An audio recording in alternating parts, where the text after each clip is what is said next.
आप देख रहे हैं एनबी न्यूज। मैं हूं आपके साथ काजल ठाकुर। दिल्ली को 31 मई से अनलॉक करने की तैयारी है। व्यापारियों की ओर से पहले चरण को बाजारों को भी अगर देखें तो अनलॉक करने की मांग की जा रही है, लेकिन फिलहाल सिर्फ फैक्ट्री और कंस्ट्रक्शन साइट को खोलने की अनुमति दी गई है। और आपको ये भी बता दें कि इसी बीच में बाजारों को खोलने को लेकर आम आदमी पार्टी की ट्रेड विंग ने आरोप लगाया है कि दिल्ली सरकार ने 1 जून से बाजारों को खोलने का प्रस्ताव दिया था, लेकिन उपराज्यपाल ने दिल्ली के बाजारों को खोलने की अनुमति देने से इनकार कर दिया। आम आदमी पार्टी की ट्रेड एंड इंडस्ट्री विंग के दिल्ली प्रदेश संयोजक ब्रजेश गोयल ने आरोप लगाया है कि डीडीएमए की मीटिंग में दिल्ली सरकार ने प्रस्ताव दिया था कि बाजारों को सप्ताह में कम से कम 3 दिन खोलने की अनुमति दी जाए।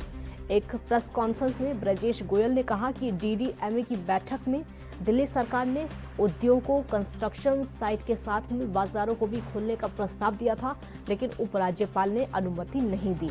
एक प्रेस कॉन्फ्रेंस में ब्रजेश गोयल ने कहा कि सोशल मीडिया पर कल शाम से ही बीजेपी के लोग दिल्ली सरकार को इसके लिए जिम्मेदार ठहरा रहे हैं कि दिल्ली के मुख्यमंत्री अरविंद केजरीवाल ने बाजारों को खोलने नहीं दिया गया। वो नहीं चाहते थे कि दिल्ली के बाजार अभी खोले जाएं। उन्होंने कहा कि बीजेपी के लोग इस तरह का झूठ फैला रहे हैं। उपराज्यपाल बीजेपी शासित केंद्र सरकार के अधीन आते हैं। बीजेपी को अगर वाकई दिल्ली के व्यापारियों की चिंता है तो वो चाहते हैं कि 1 जून से दिल्ली में बाजारों को खोला जाए, तो केंद्र सरकार से एलजी को निर्देश दिलवाएं कि डीडीएमए की तुरंत बैठक बुलाएं। डीडीएमए के अध्यक्ष होने के नाते उपराज्यपाल प्रस्ताव पारित करें कि 1 जून से दिल्ली के बाजारों को खोला जाए। दुकानें खोलने को लेकर तर्क देते हुए ब्रजेश गोयल ने कहा कि दिल्ली में निर्माण कार्यों को तो अनुमति दे दी गई है, लेकिन उसके लिए लोहा, गाटर, सरिया, हार्डवेयर, सीमेंट समेत अन्य दुकानों को खोलने की अनुमति नहीं दी गई है। ऐसे में व्यापारी चिंतित हैं कि कंस्ट्रक्शन कैसे होगा। उपराज्यपाल से अपील की गई है कि इन सब चीजों पर ध्यान दें और इन तमाम दुकानों को खोलने की अनुमति दी जाए। हालांकि उपराज्यपाल कार्यालय से जुड़े सूत्रों ने आम आदमी पार्टी के आरोपों को तथ्यहीन, झूठा और भ्रम पैदा करने वाला करार दे दिया है। सूत्रों के मुताबिक डीडीएमए की मीटिंग में बाजारों को खोलने पर प्रस्ताव या फिर चर्चा तो दूर की बात, ये मीटिंग के एजेंडा तक में शामिल नहीं है। तो यहाँ पर एलजी और दिल्ली सरकार के बीच में पूरी तरीके से ठनी हुई है, क्योंकि मुख्यमंत्री चाहते हैं कि बाजार खुल जाएं, लेकिन उपराज्यपाल चाहते हैं कि बाजार ना खुले। उपराज्यपाल का ये भी कहना है कि सरकार झूठ फैला रही है। सीएम खुद कह रहे हैं कि ऐसा नहीं है।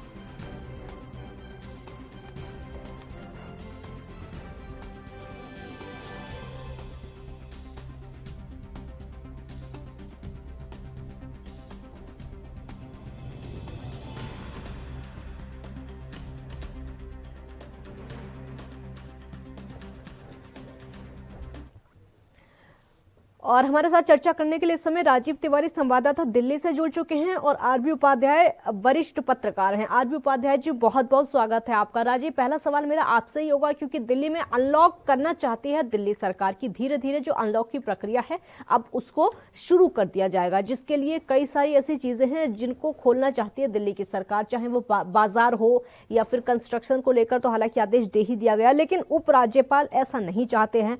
क्या लग रहा है कहां पर पेच फंसा हुआ है? क्योंकि अब बीजेपी का कहना यह भी है कि केजरीवाल झूठ बोल रहे हैं। सही कहा आपने। यहाँ पर एक चीज समझ लीजिए कि दिल्ली सरकार की जिस तरीके से आंकड़े घटे हैं दिल्ली के अंदर, उसी को मद्देनजर रखते हुए दिल्ली के अंदर कंस्ट्रक्शन की बात करें या फिर फैक्ट्री वर्क की बात करें या फिर साप्ताहिक बाजारों की बात करें, वहां पर उनको खोलने की कोशिश की जा रही है। क्योंकि जिस तरीके से साप्ताहिक बाजार खोलेंगे तो कहीं ना कहीं जो दिहाड़ी मजदूर है या फिर जो छोटे मोटे काम करते हैं, अपनी थोड़ी मोटी दुकान चलाते हैं, कहीं ना कहीं उनको रास्ता मिलेगा। मगर वही चीज दिल्ली सरकार कोशिश कर रही है, मगर कोशिश होती सफल होती नजर नहीं आ रही है। क्योंकि जिस तरीके से एलजी के पास प्रस्ताव रखा था और एलजी ने कहीं ना कहीं उस प्रस्ताव को साप्ताहिक बाजारों की बात करें या फिर उनको व्यापारियों की जो मार्केटें हैं उनको खोलने की परमिशन नहीं दी, तो उससे कहीं ना कहीं दिक्कतें जरूर है। मगर जिस तरीके से बात करें अरविंद केजरीवाल की और एलजी की, तो कहीं ना कहीं दोनों ही पक्षों के अंदर कैसे बातचीत का रास्ता जो है वो निकलता नजर नहीं आ रहा है। क्योंकि जिस तरीके से एलजी की बात करें तो कहीं ना कहीं एलजी जो है वो केंद्र के इशारे पे काम कर रहे हैं और कहीं ना कहीं जो दिल्ली सरकार है वो कहीं ना कहीं दिल्ली की जनता के लिए काम करना चाहती है। मगर कहीं ना कहीं दिक्कतें जरूर है, क्योंकि दोनों के बीच में तालमेल नहीं है, ना ही दिल्ली सरकार और केंद्र सरकार के बीच में तालमेल है, तो कहीं ना कहीं दिक्कतें जरूर है। वैक्सीन भी नहीं मिल पा रही है, ऊपर से जब आंकड़े घटे हैं दिल्ली के अंदर, तो कहीं ना कहीं उसको भी कंट्रोल करने के लिए और लोगों को राहत देने के लिए इस तरीके के कदम उठाए जा रहे हैं दिल्ली सरकार के द्वारा, मगर उसके अंदर भी दिल्ली सरकार को सफलता मिलती नजर नहीं आ रही है। जी, क्या लग रहा है इसके पीछे क्या है? क्योंकि बाजार, दिल्ली सरकार बाजार खोलना चाहती है, लेकिन उपराज्यपाल मंजूरी उसकी नहीं दे रहे कि बाजार नहीं खुलेंगे। इसके पीछे क्या लग रहा है कि यहाँ पर जो वैक्सीन को लेकर एक तरफ लड़ाई हो रही थी वो हमने देखा, ऑक्सीजन को लेकर लड़ाई हो रही थी वो भी हमने देखा, इसके पीछे भी कुछ वैसे ही लग रहा है? क्योंकि जाहिर सी बात है केंद्र सरकार का हाथ होना, बीजेपी का हाथ होना। सही कहा आपने। यहाँ पर ये भी समझ में आता है कि जिस तरीके से ऑक्सीजन को लेकर कहीं ना कहीं दिक्कतें आ रही थी, क्योंकि दिल्ली सरकार के पास ऑक्सीजन नहीं थी और केंद्र सरकार से ऑक्सीजन मांगी थी, वहां पर भी कहीं ना कहीं दिक्कतें बन रही थी। मगर बात करें जिस तरीके से बेडों की संख्या की, तो वहां पर भी दिक्कतें बन रही थी, क्योंकि दोनों ही सरकारों के बीच में तालमेल नहीं था, जिसका खामियाजा जनता को भुगतना पड़ा और कितने हजारों लोग कहीं ना कहीं मौत से कहीं ना कहीं आगोश में चले गए। मगर बात करें जिस तरीके से अब दोबारा से दिल्ली के अंदर अनलॉक की प्रक्रिया अपनाई जा रही है और कहीं ना कहीं रास्ते लोगों के लिए खोले जा रहे हैं, तो कहीं ना कहीं दिल्ली सरकार फिर कोशिश करती नजर आ रही है, मगर फिर एलजी के साथ तालमेल मिलता नजर नहीं आ रहा, और जिसकी वजह से कहीं ना कहीं फिर मना कर दिया गया है कि दिल्ली के अंदर साप्ताहिक बाजार नहीं खोले जाएंगे, मार्केटें नहीं खोली जाएंगी। और कहीं ना कहीं जो व्यापारी है, यानी कि जो छोटी मोटी मार्केटें काम करते हैं, जिनके अंदर जिनकी दुकानें हैं, चाहे वो सदर बाजार मार्केट हो, करोल बाग मार्केट हो, लाजपत राय मार्केट हो, तो कहीं ना कहीं इन मार्केटों को थोड़ा बहुत खोलना चाहिए, ताकि अनलॉक की प्रक्रिया के अंदर दिल्ली सरकार ने पहले भी स्पष्ट किया है कि अगर मार्केटों के अंदर अगर सोशल डिस्टेंसिंग नहीं, दिल्ली के अंदर आंकड़े बढ़ते हैं तो दोबारा से लॉकडाउन लगाया जाएगा। तो कहीं ना कहीं खोल के जरूर देखना चाहिए था, क्या प्रक्रिया आराम से चलती है या जनता पालन करती है या नहीं करती है। मगर जिस तरीके से एलजी से प्रस्ताव को ठुकरा ही दिया, तो इससे साफ जाहिर होता है कहीं ना कहीं दोनों के बीच में तालमेल नहीं है। जी राजीव, आप बने रहिए हमारे साथ। मेरा अगला सवाल आरबी उपाध्याय जी आपसे होगा। ऐसा लग रहा है कि दिल्ली, आरबी उपाध्याय जी, जो उपराज्यपाल हैं और सीएम हैं, उनके बीच में दिल्ली की जनता पिस रही है। देखिए, बिल्कुल ठीक कहा काजल आपने। देखिए, दिल्ली पूर्ण राज्य नहीं है और पूर्ण राज्य न होने की वजह से आप देखेंगे कि लेफ्टिनेंट गवर्नर का हमेशा हस्तक्षेप रहता है और ये किसी से छुपा नहीं होता कि भाई केंद्र के प्रतिनिधि के रूप में देखा जाता है लेफ्टिनेंट गवर्नर जी। और आप देखेंगे कि कल बात हो रही थी किसी बड़े अधिकारी से दिल्ली सरकार, देखिए यूपी में वाइन शॉप खुली हुई है, लॉकडाउन है, तो वो कहते हैं कि हमारा बहुत सारा रेवेन्यू जो दिल्ली में लोग हैं वो यूपी में जा रहा है, लेकिन यूपी में दिल्ली सरकार चाहती है कि भी कुछ शर्तों के साथ या कुछ एहतियात के साथ कुछ मार्केट खोले जाएं, कुछ दुकानें खोली जाएं, कुछ कारोबार और शुरू किए जाएं, लेकिन केंद्र चाहता है कि भी अभी लॉकडाउन को जून तक रखा जाए। और जब लेफ्टिनेंट गवर्नर उनका प्रतिनिधित्व करते हैं तो बिल्कुल वो फॉलो करेंगे, वो केंद्र को फॉलो करेंगे। तो वो उस कड़ी में आप देखेंगे कि एक हफ्ते लॉकडाउन बढ़ाना पड़ा और मार्केट में इतना असंतोष है, जो चुनी हुई सरकार होती है उसके ऊपर दबाव होता है काजल। जी बिल्कुल, जनता का दबाव भी होता है, व्यापारियों का दबाव भी होता है जी। और क्योंकि जिन लोगों ने चुना है, जिन लोगों ने वोट किया है, वो अपने जनप्रतिनिधि से और अपनी चुनी हुई सरकार से अपेक्षा करते हैं। एलजी का डायरेक्ट जनता के साथ चुनाव नहीं होता है जी। तो उनकी जिम्मेदारी केंद्र के साथ होती है, क्यों उन्हें केंद्र तय करता है और जो सरकारें हैं, जो चुनी हुई सरकारें हैं, उनका सरोकार होता है जनता के साथ। देखिए, घरों में बंद कर देना कोई विकल्प काजल नहीं है जी। ये तो सरकारों का नाकामयाबी कहूंगा, फेलियर कहूंगा, कि जब सरकारें चिकित्सा सुविधा और अन्य सुविधाएं नहीं दे पाती हैं, समुचित व्यवस्था नहीं कर पाती हैं, तो ये लास्ट विकल्प होता है कि भी लोगों को घर में बंद कर। लेकिन जो रोज कमाने वाला है, जो रोज खाने वाला है, उस पर क्या गुजरती है, मैं नहीं समझता हूँ कि सरकारें उस ओर अपना दायित्व निभा पाती हैं। देखिए, आप सूखा राशन दे देंगे जी। और कहेंगे कि भी उससे गुजारा हो जाएगा, वो सफिशिएंट नहीं है। आप भी जानते हैं काजल, मैं भी जानता हूँ जी कि राशन के साथ साथ बहुत सारी चीजों की जरूरत होती है। हाँ। और जो दिहाड़ी मजदूर होता है वो रोज कमा के लाता है, सुबह घर से निकलता है, शाम को अपनी दिहाड़ी कमा के और उसी में से राशन लेके आता है, उसी से खर्चा चलाता है, उसे किराया भी देना होता है, जिस कमरे में रहता है, बच्चे की फीस देनी होती है, बहुत सारे खर्चे होते हैं। वो खर्चे कहीं से टूट जाता है जो रोज कमाने वाला और रोज खाने वाला व्यक्ति है। तो सरकारों को अंतिम व्यक्ति जिसको जरूरत सबसे ज्यादा होती है राहत की, उसकी तरफ सोच के कोई ना कोई रास्ता निकालना चाहिए। क्यों बहुत लंबे समय तक आप घरों में बंद नहीं रख सकते हैं, और बहुत लंबे समय। और फिर दूसरा, जो मजदूर है जो रोज कमाता है, मजदूर क्या, मैं तो कह रहा हूँ दुकानदार भी है छोटा, मान लीजिए मेरी छोटी सी दुकान है और 1 महीने से बंद है, तो मेरे खर्चे तो वही है, बिजली का बिल भी जाना है, पानी का बिल भी जाना है, दुकान का बिल किराया भी जाना है, तो वो कहाँ से दूंगा। तो सभी लोग इस उम्मीद में थे कि शायद अब लॉकडाउन में कुछ ढिलाई बरती जाएगी और शायद कुछ दुकानें खुलेंगी, कुछ मार्केट खुलेंगे। और देखिए, जो भी आप काम करते हैं वो एक दूसरे के पूरक होते हैं। मान लीजिए फैक्ट्री की बात करते हैं काजल, फैक्ट्री में ठीक है, फैक्ट्री चालू हो गई, माल का उत्पादन हो गया, माल जाएगा। जब बाजार नहीं खुला, होलसेलर की दुकान नहीं खुली, और फिर रॉ मटेरियल कहाँ से आएगा। देखिए, रॉ मटेरियल भी तो दुकानों से और मार्केट से ही आता है। जब मार्केट नहीं खुलेगा तो ये कह देना कि हमने इंडस्ट्री खोल दी या दूसरे जो जॉब हैं, मान लीजिए हम कंस्ट्रक्शन की बात करें तो आप निर्माण जब ही होगा ना जब वहाँ रेता है, सीमेंट है, डस्ट है, सरिया है, वो मिलेगा ना। सिर्फ मजदूर से तो नहीं होता कि आपने मजदूर को कह दिया कि जाइए निर्माण की जो साइड है उन पर काम कीजिए। फिर उनकी अपनी जरूरतें हैं, और जब तक वो जरूरतें पूरी नहीं होंगी, वो सामान नहीं मिलेगा, तब तक कैसे काम चलेगा। जी बिल्कुल बिल्कुल, काम बिल्कुल नहीं चलेगा, बिल्कुल नहीं चलेगा। राजीव, आप इस समय दिल्ली में मौजूद हैं और ग्राउंड जीरो पर आप खुद भी रहते हैं, जो दिल्ली के लोग हैं उनसे बातचीत आप करते भी हैं, क्या चाहते हैं वो लोग चाहते हैं कि अनलॉक हो, वो लोग चाहते हैं कि जो रेस्ट्रिक्शंस हैं वो खत्म हो जाए या फिर थोड़ी कम हो जाए, क्या चाहते हैं? गरीब जनता की जो डेली कमाती है, डेली खाती है, या फिर कहें जो दिहाड़ी मजदूरी करते हैं, हमने जब उनसे जानने की कोशिश करी कि अनलॉक खुलना चाहिए नहीं खुलना चाहिए, तो उनका सीधा सीधा जवाब था कि सरकारें तो कहीं ना कहीं एसी कमरों के अंदर बैठती हैं, बड़े अधिकारी एसी कमरों के अंदर रहते हैं, बड़ी बड़ी कोठियों में रहते हैं, मगर सबसे ज्यादा बेइज्जती उसके ऊपर है जो ग्रामीण लेवल पे, यानी कि जो रोज कमाता है, रोज खाता है, वो उसको जो अगर 300 रुपए की दिहाड़ी कमा के लेके आता है तो उसको उसमें किराया भी देना है, खाना भी खाना है, सब्जी भी लेके आनी है। सरकार ने बेशक राशन के लिए घोषणा कर दी, मगर राशन से सिर्फ पेट नहीं भरता, क्योंकि उसके लिए बहुत सारी चीजें होती हैं। गैस भी चाहिए, चूल्हा भी चाहिए, बर्तन भी चाहिए, तेल भी चाहिए, नमक भी चाहिए, मिर्ची भी चाहिए, मगर वो कहां से अरेंज करेगा, क्योंकि अब लगभग 1 महीने से ज्यादा का समय हो चुका है। दिहाड़ी मजदूर यही चाहता था किसी भी तरीके से अनलॉक किया जाए ताकि वो 2 वक्त की रोटी दोबारा से कमाना शुरू करे, मगर जिस तरीके से अभी तक ऐसा कोई भी रास्ता निकलता नहीं जा रहा। जिस तरीके से दिल्ली सरकार ने कोशिश की कि कंसेशन का काम खोला जाए, अगर कंसेशन का काम खुल भी जाता है तो कहीं ना कहीं मजदूर के लिए कहीं ना कहीं दिहाड़ी नहीं मिल पाएगी, क्योंकि जब तक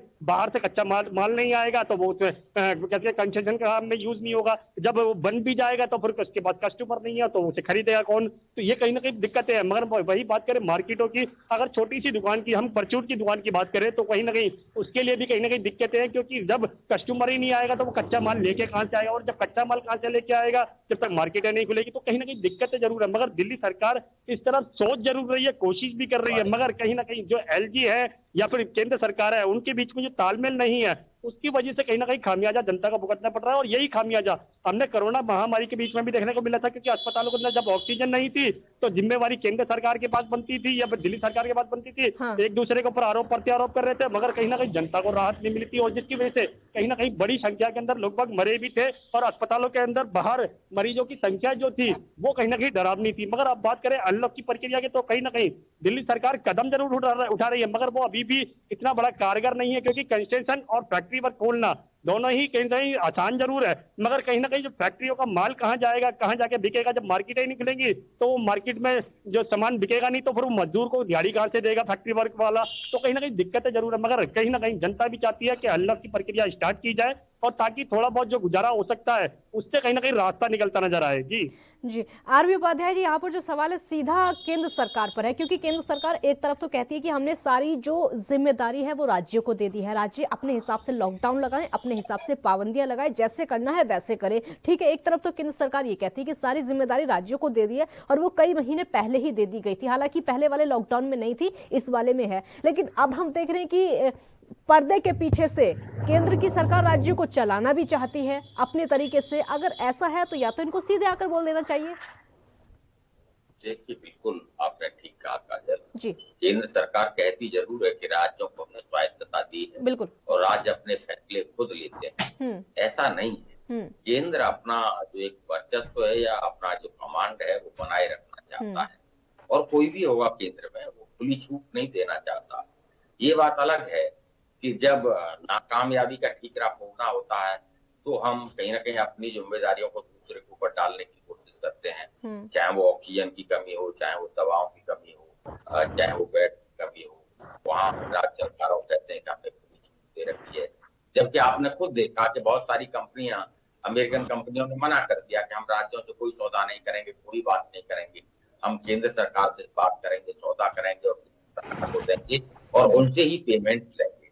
तो ये जो परिस्थितियां हैं, देखिए विषम परिस्थितियां, आप राजनीति करिए लेकिन जनता की कीमत पर। आप जहां जनता की जरूरत है, जनता ने दोनों को सरकारों को किया है।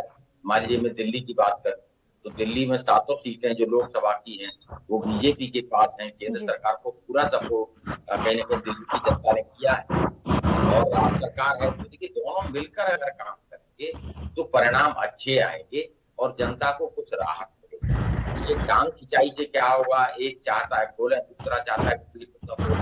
देखिए मैंने बहुत अच्छा उदाहरण आपको बताया कि देखिए लॉकडाउन में भी बहुत से राज्य उत्तर प्रदेश में, उत्तर प्रदेश की दिल्ली की सीमाएं बिल्कुल लगती हैं, वहां वाइन शॉप खुली हुई है।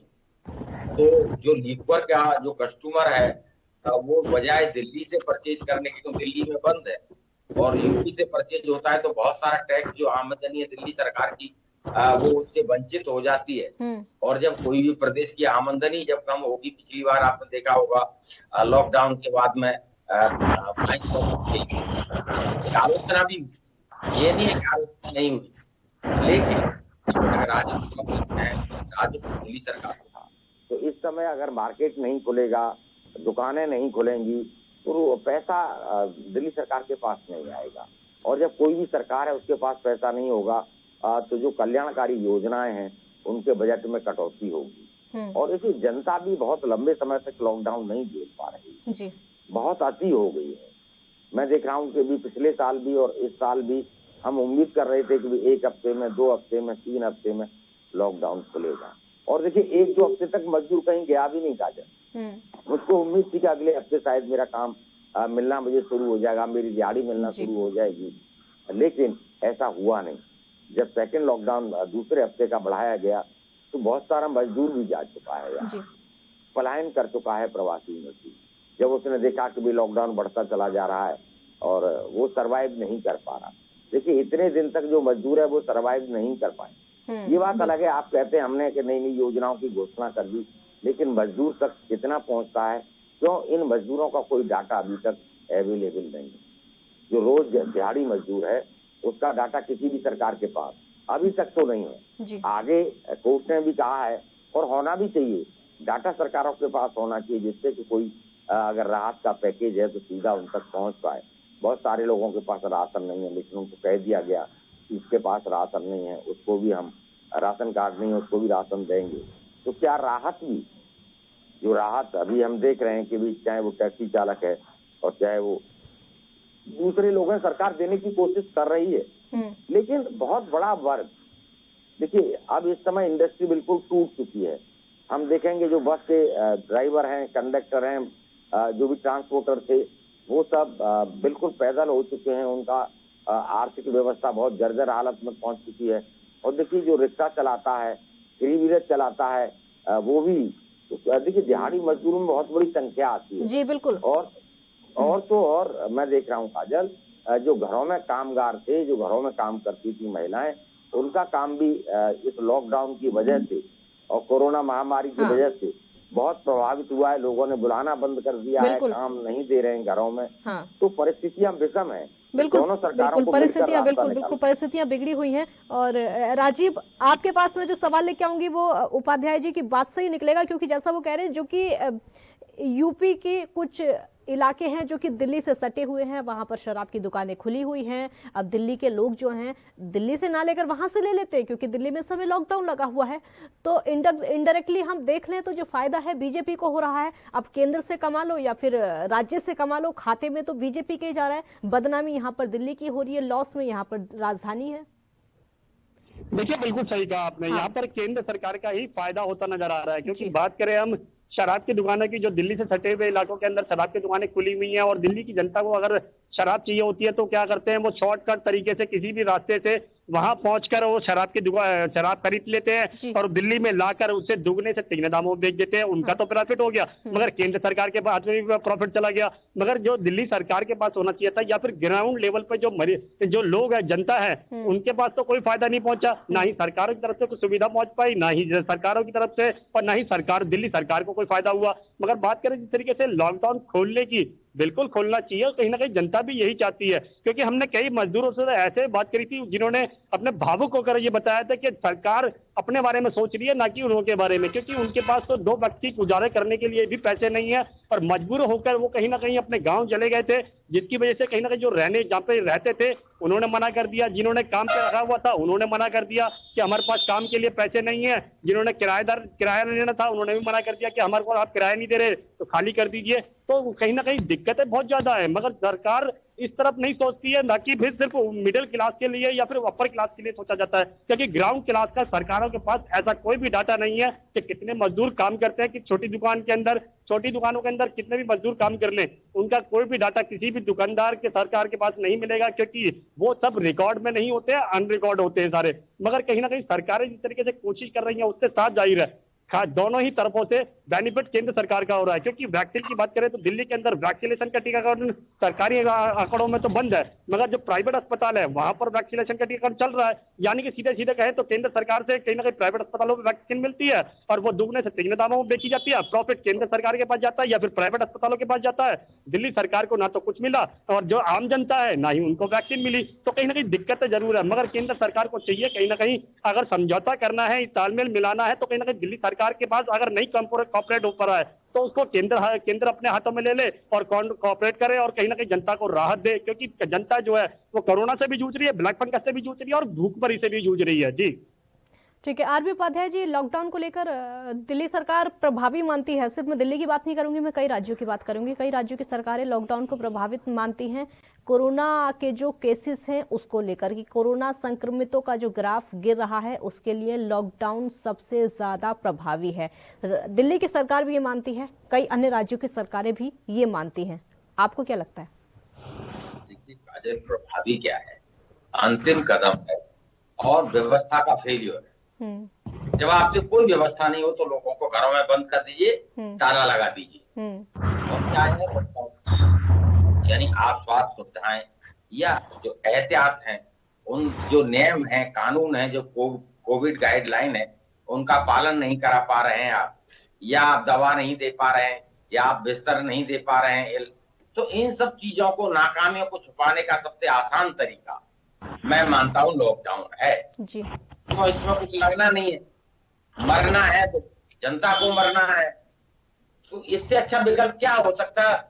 अदरवाइज हमारे पास वैक्सीनेशन हो, दवाएं हो, प्रॉपर अरेंजमेंट हो, तो देखिए दूसरे देश हैं, चाइना वगैरह है, देखिए चाइना ने अपने आप को उभार लिया, उन्होंने उद्योग धंधे बंद नहीं होने दिए, काम चौपट नहीं होने दिया, या बाजार चौपट है, काम धंधे चौपट है, कुछ भी हो जाए।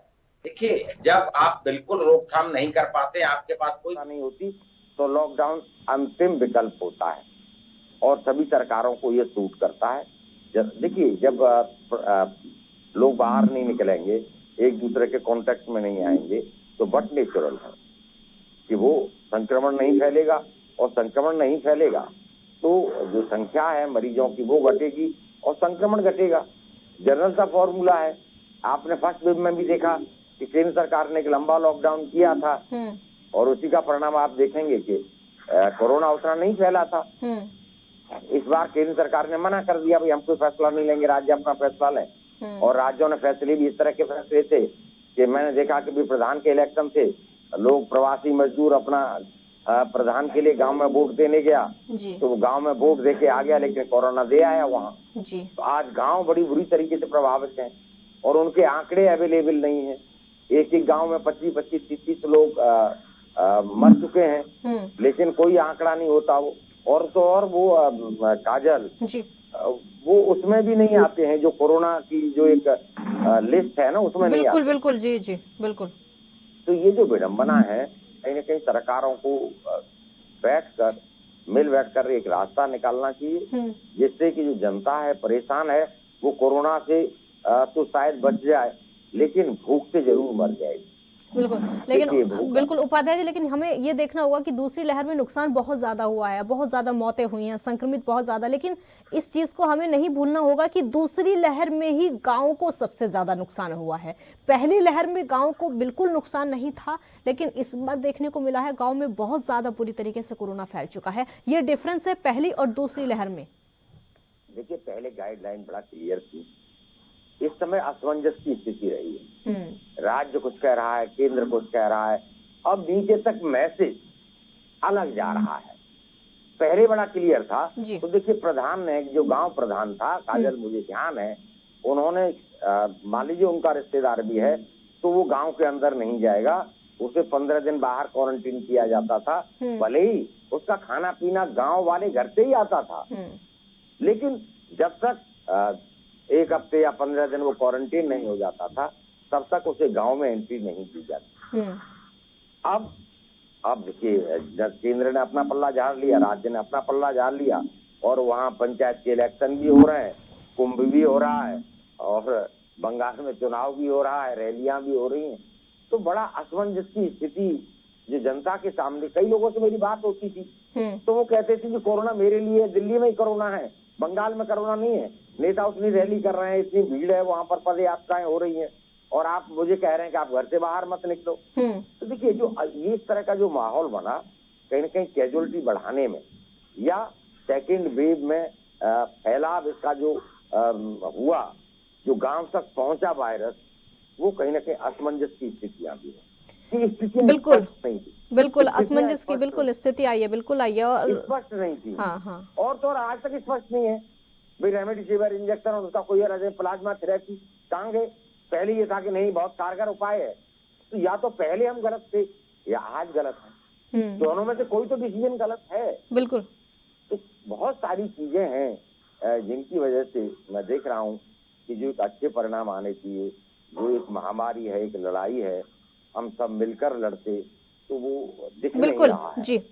जी बिल्कुल। राजीव, यहाँ पर एक बात तो समझनी होगी कि जिम्मेदार यहाँ पर सब हैं, हम भी हैं जिम्मेदार, पब्लिक भी जिम्मेदार है, सरकार भी जिम्मेदार है, क्योंकि लापरवाही सबकी है। पहली लहर के लिए भी सब जिम्मेदार है और दूसरी लहर के लिए भी कोई पल्ला नहीं झाड़ सकता यहाँ पर, ना तो पब्लिक ना सरकार।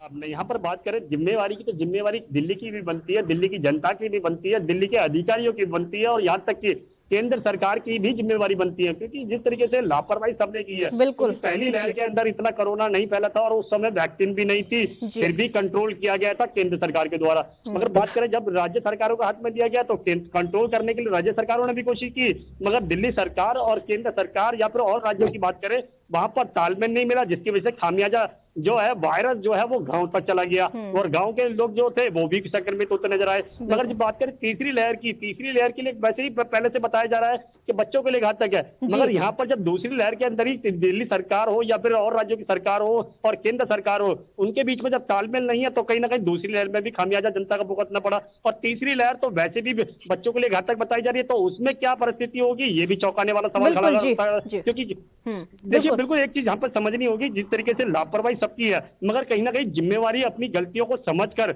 अगर गलतियों को सुधारा जाए तो ही उसको कहा जाता है कि समझदार है। मगर यहाँ पर समझदारी कोई भी नहीं दिखा रहा, ना जनता दिखा रही है, ना ही दिल्ली सरकार दिखा रही है, ना ही केंद्र सरकार, क्योंकि केंद्र सरकार सबसे बड़ी है और सबसे ज्यादा उन्हीं को समझ होनी चाहिए कि अगर बच्चे गलती करते हैं तो माँ बाप उसकी गलतियों को सुधारते हैं और समझाते हैं और डांटते भी हैं। मगर यहाँ पर केंद्र सरकार सिर्फ अपना पल्ला झाड़ रही है, सिर्फ अपना पल्ला झाड़ रही है। बिल्कुल, बहुत शुक्रिया राजीव आपका। आरबी उपाध्याय जी, आपका भी बहुत शुक्रिया हमारे साथ जुड़ने के लिए। तो यहाँ पर केंद्र सरकार सिर्फ पल्ला झाड़ रही है, राज्य सरकारें भी अपना पल्ला झाड़ रही हैं, लेकिन इतना समझना होगा कि जिम्मेदारी सबकी है, जिम्मेदारी पब्लिक की भी है, जिम्मेदारी सरकारों की भी है, जिम्मेदारी उन अधिकारियों की भी है जो कि लगातार साल लोगों को जागरूक करते हैं। अगर जिम्मेदारी नहीं निभाएंगे तो कोरोना और ज्यादा फैल सकता है, क्योंकि अभी हालात ऐसे हो सकते हैं। आप घरों में रहिए, सुरक्षित रहिए, क्योंकि आप घरों में रहेंगे तभी पूरा देश सुरक्षित रह पाएगा। बहुत शुक्रिया आपका। देखते रहिए ANB न्यूज। नमस्कार।